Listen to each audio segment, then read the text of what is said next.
Roma Wines present Suspense.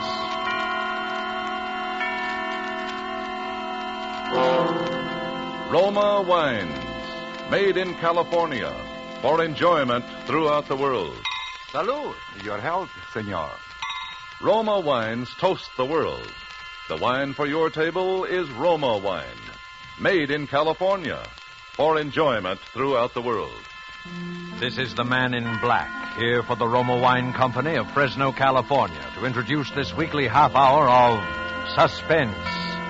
Tonight from Hollywood, Roma Wines bring you a star, the actor whose recent portrayals in Lost Angel and See Here, Private Hargrove have been so much admired, Mr. Keenan Wynn. And so the remarkable events of which Joe Eisinger has written in his novel, The Walls Came Tumbling Down, and with the performance of Keenan Wynn as the society chit-chat columnist who signs himself Darcy, we again hope to keep you in suspense.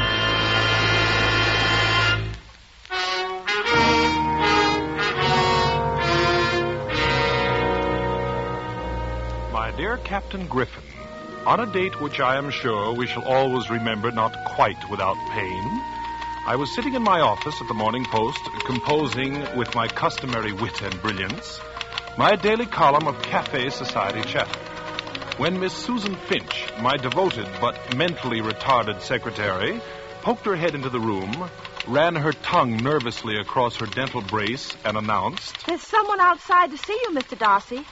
"Oh, tell him I'm on my deathbed. Tell him there's a priest in here now administering the final sacraments. Now go away." Well, I couldn't tell him that, Mr. Darcy. He's a priest himself. Did you say priest? Well, perhaps I am in articulo mortis and didn't know it.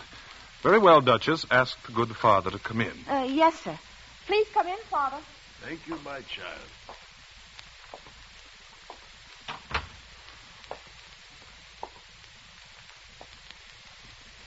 You are Mr. Darcy?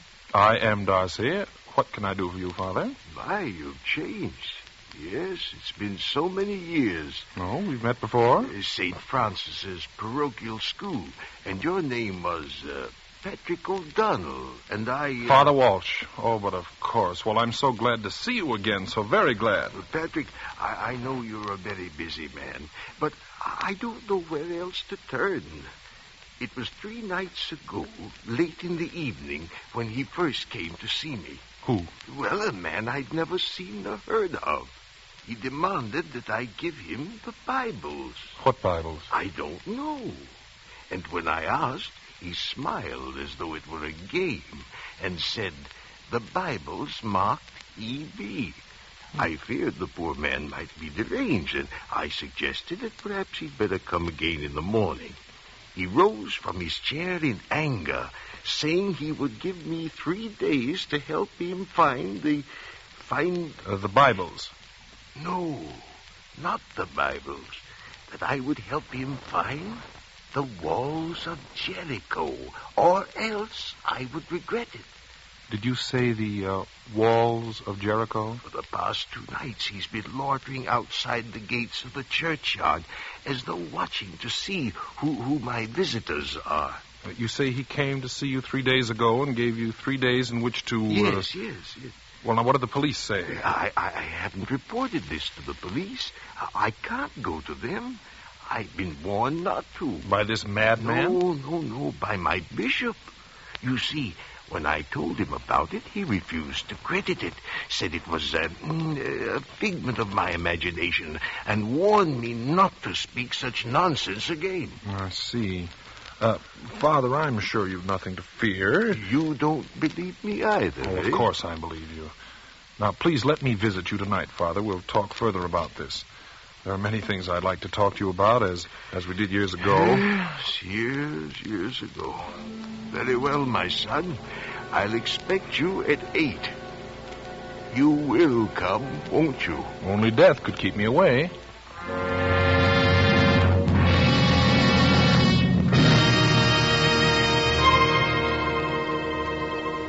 And now, in this brief intermission, let us picture this scene.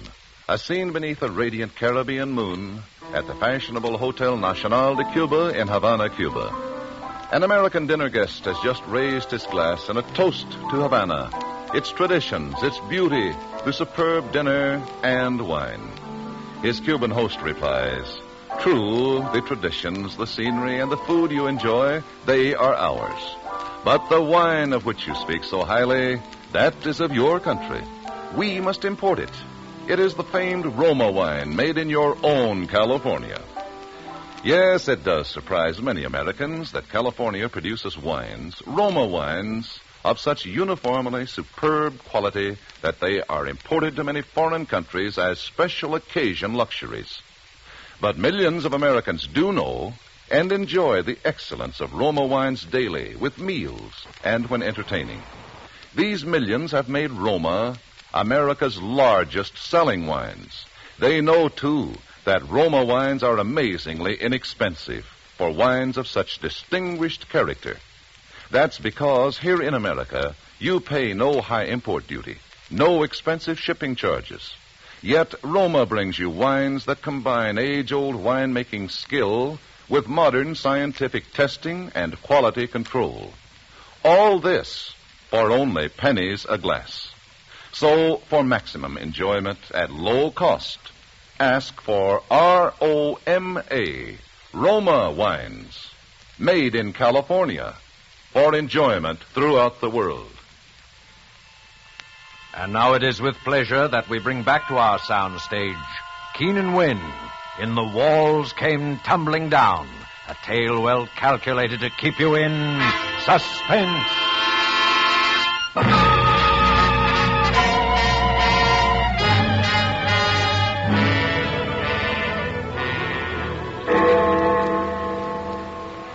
And so, my dear Captain Griffin, with a punctuality I had not exhibited in years, on the stroke of 8 I found myself standing before the high iron gates of St. Francis Churchyard.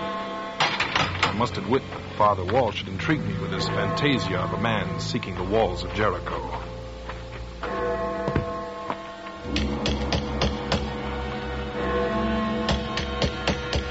No response. I tried the door.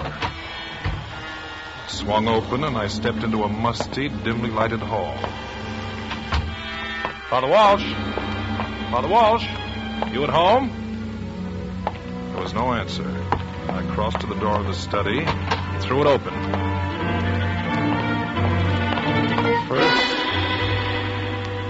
First I could see nothing in the darkness, and then I saw, suspended from a low beam in the ceiling, the cord of his robe knotted tightly about his neck, Father Walsh. There was no urgent need to cut him down. He was quite dead. That's the way I found him. I came in to give him his cup of warm milk, and that's the way I found him. Who are you? I'm his sister, Catherine Walsh. My brother, he never would have committed that sin. But who? Have you called the police? Yes, Aren't you from the police? No. I was his friend. You're Darcy? Yes. Now tell me what you know about the Bibles before the police get here. This afternoon, after he saw you, a woman telephoned.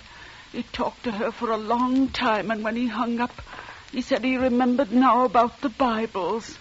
40 years ago, he took care of a sick vagrant. The poor man died and left to my brother 2 Bibles. A bum left Father Walsh 2 Bibles 40 years ago. Well, do you know where they are? Yes. One is now packed away upstairs in the attic, and the other is... That must be the police. Now, don't say anything about the Bibles. I'm asking you to trust me. Call me tomorrow at my office. I'll let them in. Oh, come right... Oh. Father Walsh is expecting me. Well, come in. Who are you? My name is Patricia Behrens, and is something wrong? Why should anything be wrong? I don't know. It's just that... Well, I had an appointment with Father Walsh, and When did you make this appointment? Early this evening on the telephone. I'm afraid I'm a little late. Indeed you are. Father Walsh is dead. Dead? Oh, but he can't be. Why not?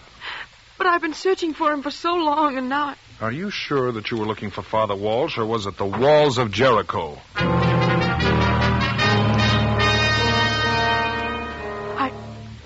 I don't know what you mean. No?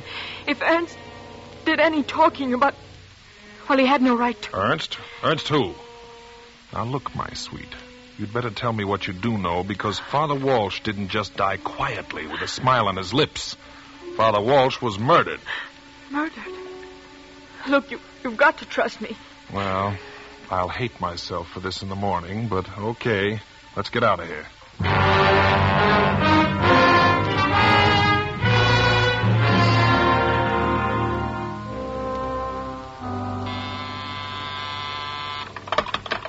Yeah?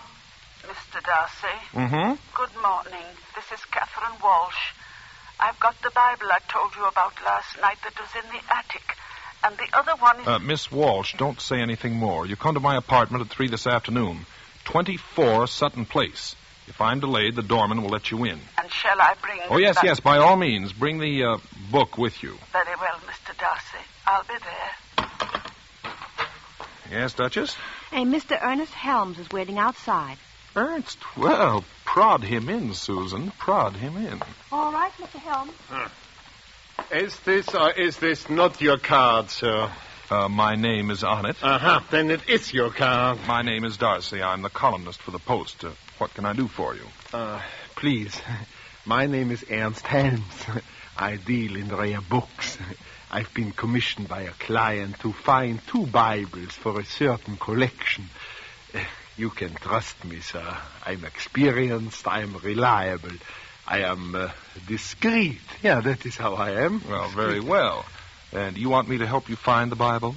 No, Mr. Darcy, no, not quite. I want to buy them from you. Oh, then you've come to the wrong man. I'm not a book dealer. I'm a newspaper man. I might be able to help you find something. And what is your fee? How much cash do you have with you? How do I know you have the Bibles? Well, I didn't say that I did have them. How do I know you know where they are? You don't know anything. How do I know you aren't lying to me? How do I know you aren't a fake, a fraud? Now, you'll get nowhere by flattery. You haven't got the Bibles. You don't know where they are. You are a swindler, a thief. You're trying to rob me like everybody else. I know you. You're a vicious, degenerate fiend, a contemptible foul. Don't please. I'm sorry, brother. Okay.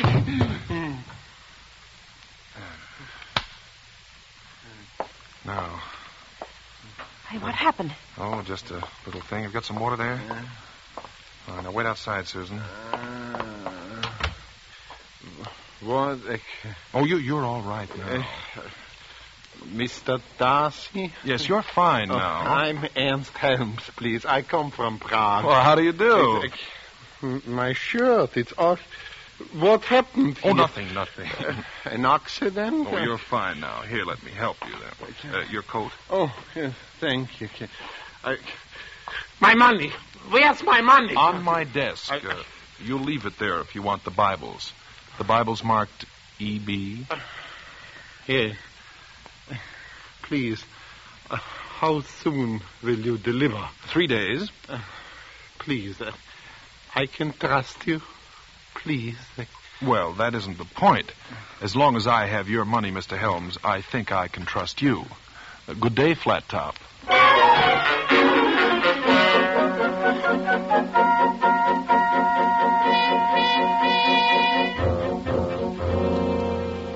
My dear young lady, look. I arrive here punctually for my appointment with Mr. Serko Hodekas for 2:30. It is now close to 3. I have read the entire contents of Time, Life, Esquire, Captain Billy's Whiz Bang. Oh, Mr. Darcy? Yes. Waiting long. I'm terribly sorry. Come in. Sit down, please. Well, thank you. Now, Mr. Darcy, I shall be brief to the point. I'm an attorney. I have a client named Ernst Helms. He visited your office this morning. How do you know that? He told me so. I manage his affairs. He also told me he gave you $1,800. I simply want you to tell me why he gave you that money. Why don't you ask Mr. Helms that question? Very well. Blunt and to the point. My client has paid out large sums of money to swindlers, yes, trying to locate certain books. It is my duty to see that he is now protected. Well, Mr. Helms paid me that money for a book which I gave him. What kind of a book? A Bible. You gave to Mr. Helms a Bible? Yes. Good Lord, a Bible for $800? And I suppose Helms knew what he was doing. I'm going to wash my hands of him one of these days. You're telling the truth, Mr. Darcy. You really gave him this Bible. I'm a liar if I didn't.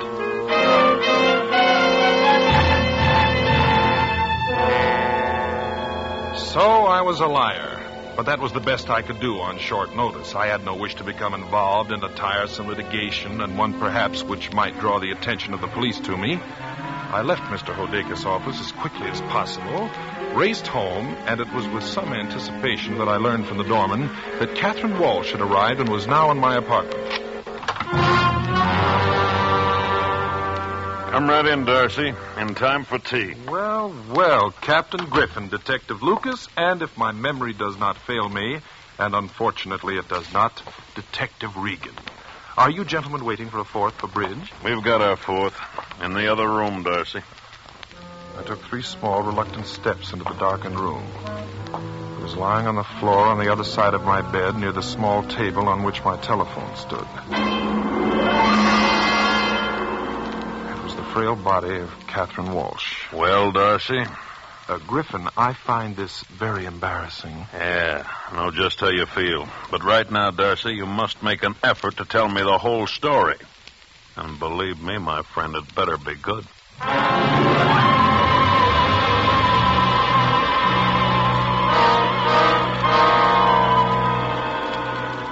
My story, you remember, Captain Griffin, was good.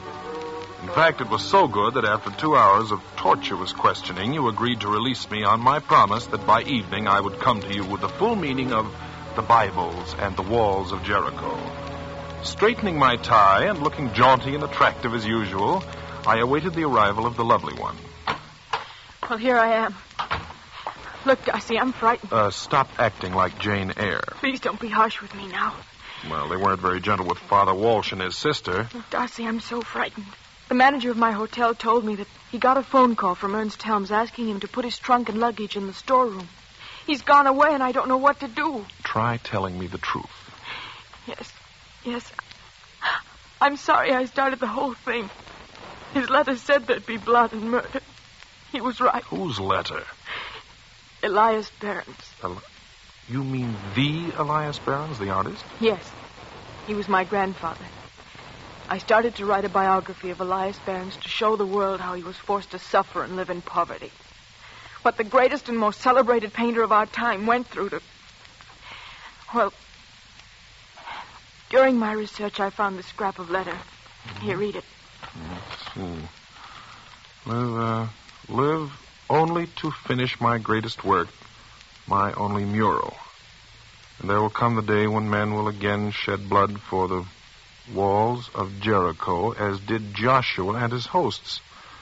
But only in my Bibles will be found the key. He who reads each word of God will uncover the sweeping vision of the walls of Jericho on the wall of my hovel. Glory be to God, and cursed be all men. Well... That mural is priceless. But no one knows where my grandfather lived or died. He'd run away from a hostile world.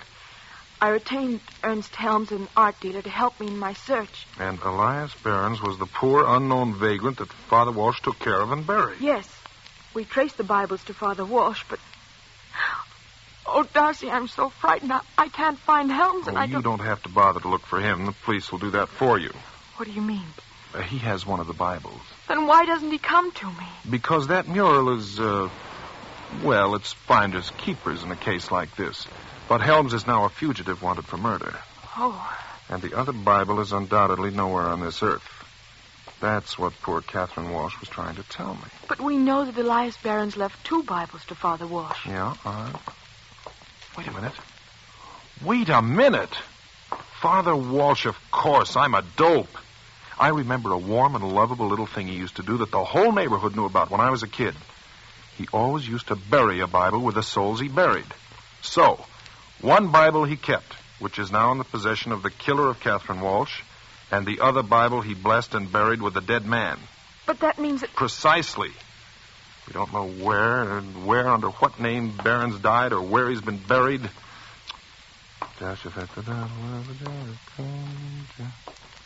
Joshua.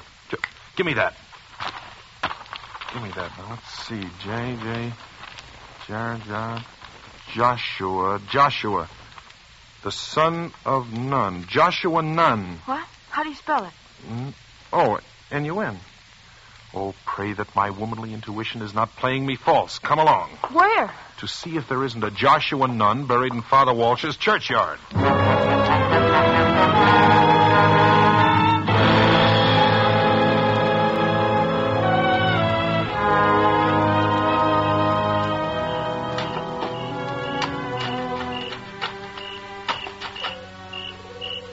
Oh, Darcy, we shouldn't be doing this. Why not? The cross says Joshua Nun. And if I'm wrong this time, it won't be wasted effort. I'll simply crawl into the grave myself and pull it in after me. Here, I've struck it. Give me that crowbar. Quickly, come on. Oh, dear.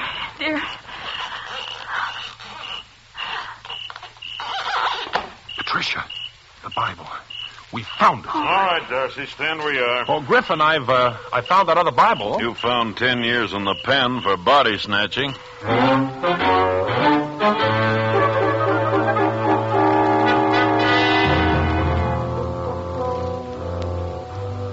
Well, Captain Griffin, this time, as you must remember, my story was even better.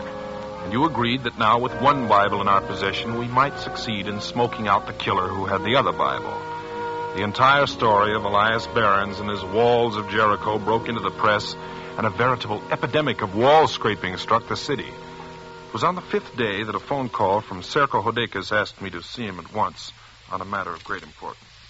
Yes, Mr. Darcy. Helms called me twice. I tried to trace the calls, but it was impossible. All he would say is that he didn't kill anybody, but that he had the other Bible. How'd he get it?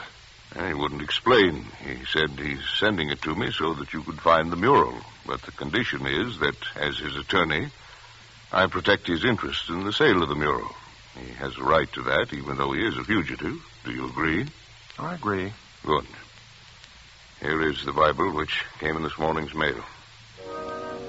The Bible he gave me was very old. On its covers were the initials E.B. I turned to the book of Joshua. On the 4th paragraph of the 6th chapter, 2 words had been underscored. 7 rams. What's marked in the other one, the one you have? Here, I'll read it. And 7 priests shall bear before the ark 7 trumpets of ram's horns. And it shall come to pass... Mm-hmm. And the words 7 priests are underscored. 7 rams and 7 priests. Not much to go on, is there? Enough. The word priests tell us where the Bibles would be found. Now we're left with 2 sevens and the word rams. Where would you expect an artist to spend his last declining days? Right, Greenwich Village. And there you will find, in Father Walsh's parish, a street named Ram Street. And I'm sure that at 77 Ram Street you will find the walls of Jericho by Elias Behrens. Patricia, my sweet, swoop up your trumpet. The walls are about to come tumbling down.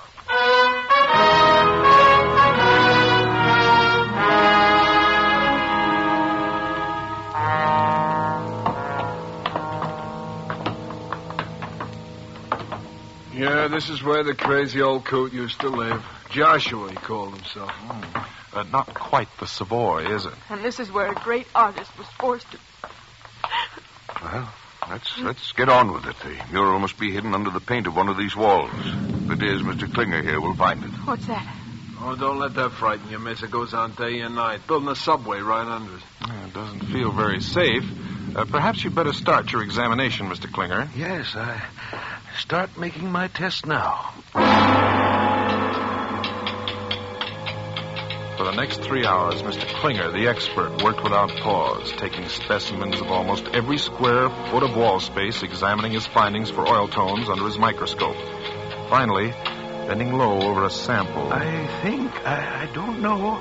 Looks like flesh tone, oil, maybe just another layer of paint. I must take 4 or 5 more specimens of that same layer. And how will you know If I get different tones in the same layer, then I'll say the mural is there. 2nd specimen, a sky blue tone. 3rd specimen, an earth color. 4th, bright fuchsia. And fifth, yes, fifth is a vivid, beautiful gold.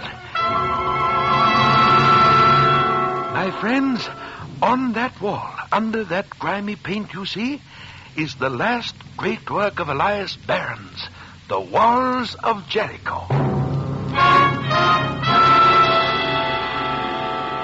Why, a fortune, a fortune. Yes, Mr. Hodakis, a fortune. But before we can announce our discovery, we have a serious problem to solve. The finding of the mural means that we secured the second Bible which led us to it.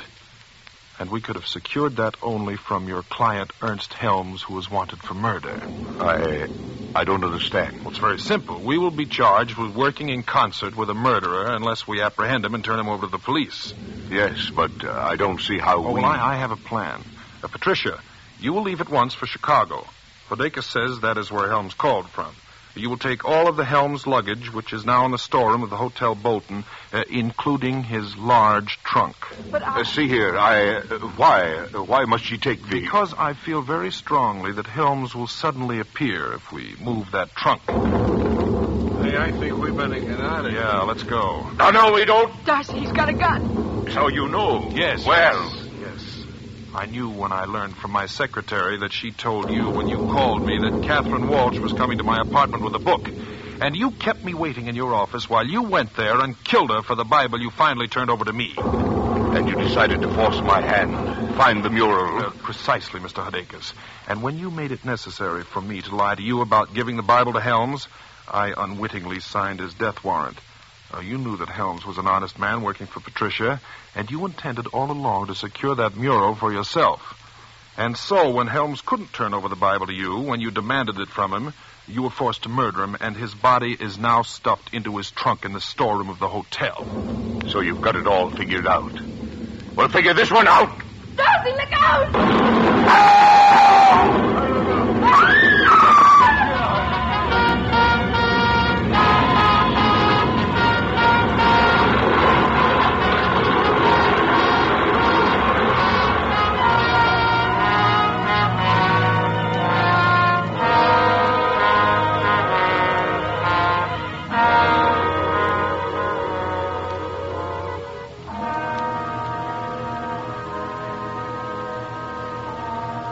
And that, my dear Captain Griffin, was how it came about that the walls came tumbling down, right over Mr. Hodakis' embarrassed ears. It is too bad he did not live long enough to confess to the murder of Father Walsh, but it's obvious that he killed him to prevent him from giving the Bible in his possession to Patricia. Well, my dear, I think that should take care of Griffin's curiosity. And shall I sign the letter simply Darcy? No. Sign it Darcy O'Donnell. From now on, my pet, I'll be forced to use my last name since you are going to share it with me.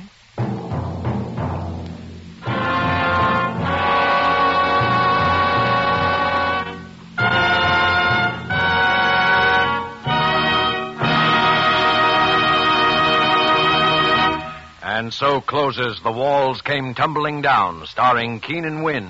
Tonight's tale of Suspense. Suspense is produced and directed by William Spear. Have you discovered, as thousands have, how much Roma wines add to the enjoyment of your meals? How their superb flavor makes special occasion feasts out of everyday meals?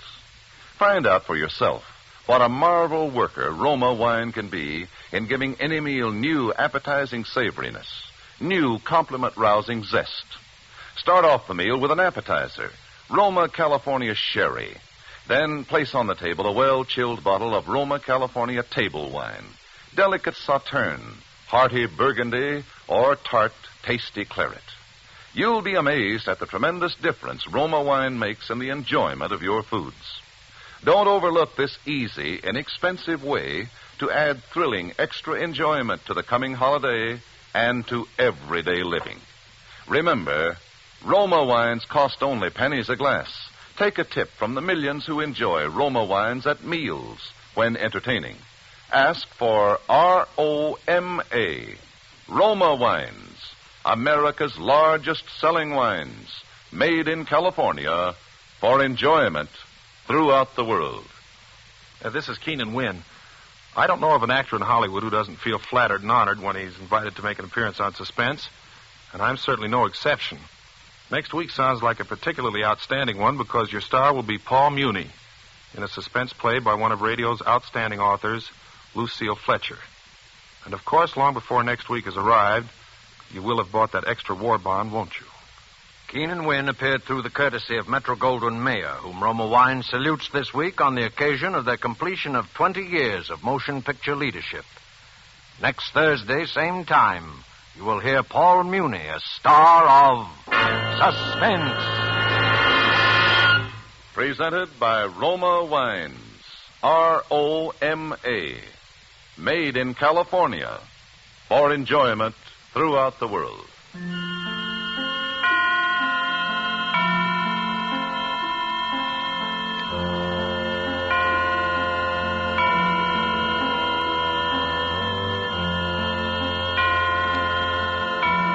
This is CBS, the Columbia Broadcasting System.